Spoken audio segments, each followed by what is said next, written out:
तुम्हारे इस दूसरे शुभ चिंतक के बारे में कैसे जानती हो वो छोड़ो। याद रखो, अगर ये काम भी तुम उतनी सफाई से करती हो तो सिर्फ मेरा ही नहीं तुम्हारा भी फायदा है। क्या पता शायद वो टेप भी तुम्हारे हाथ लग सकती है। और फिर जब तुमने एक खून कर ही दिया है तो दूसरा शुड बी अ प्रॉब्लम। हाँ, मानती हूँ कि पहले खत में मैंने तुमसे कहा था कि अगर शोभा को रास्ते से हटा दोगी तो तुम्हारा वो राज एक राज ही रहेगा। लेकिन मैं क्या कहूँ, यूँ समझ लो कि मैंने झूठ बोला था। और एक बात, ये काम तुम अकेले नहीं करोगी।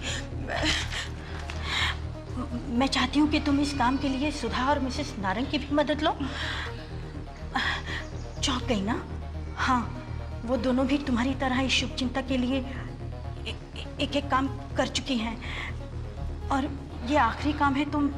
मैं ये चाहती हूँ कि तुम तीनों साथ में मिलकर करो। तुम अकेली 2 करोगे और वो दोनों सिर्फ 1 करेंगे तो शायद उन्हें बुरा लगेगा। एंड लास्टली, मेरी सारी कंडीशंस रिमेन द सेम। 24 घंटे के अंदर काम नहीं हुआ तो मैं तुम तीनों का राज खोल दूंगी और तुम्हें कहीं मुंह दिखाने के काबिल नहीं छोड़ूंगी। काम के लिए ऑल द बेस्ट, तुम्हारी शुभ चिंतक।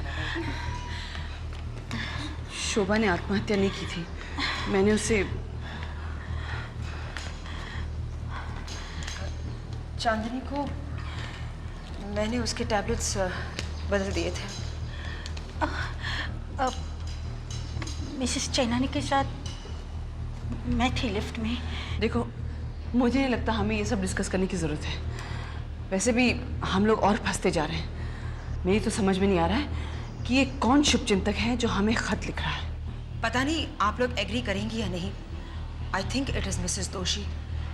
पहले मुझे लगा था कि मिस्टर दोषी is involve, but now I think it's impossible, क्योंकि मिस्टर दोषी और कामिनी के बीच जितनी भी बातचीत हुई है वो ये खत लिखने वाला शुभ चिंतक बहुत अच्छी तरह से जानता है।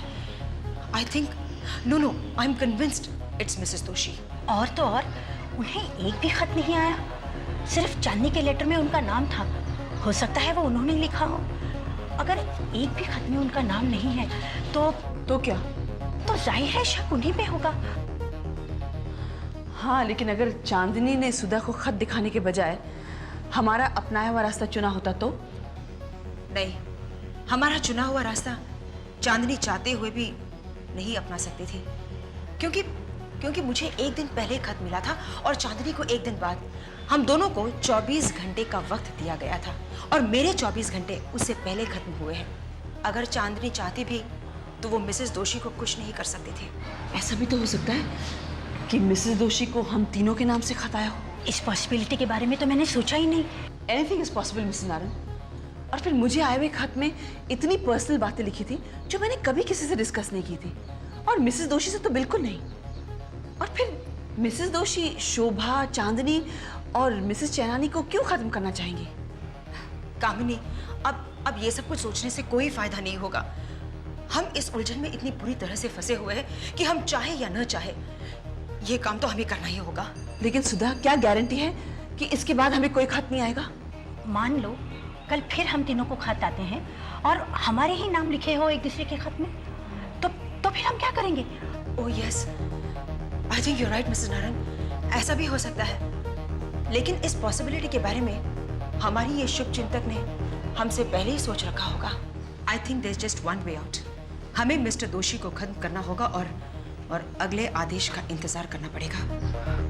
क्या हम लोग ये सारी बातें मेरे घर पे चलकर कर सकते हैं? जब से मिस्टर दोषी का वो टेपिंग इंसिडेंट हुआ है, मुझे ऐसा लगता है सारी बिल्डिंग हमें घूर घूर कर देख रही है। I think she is right. Let's move. चलो।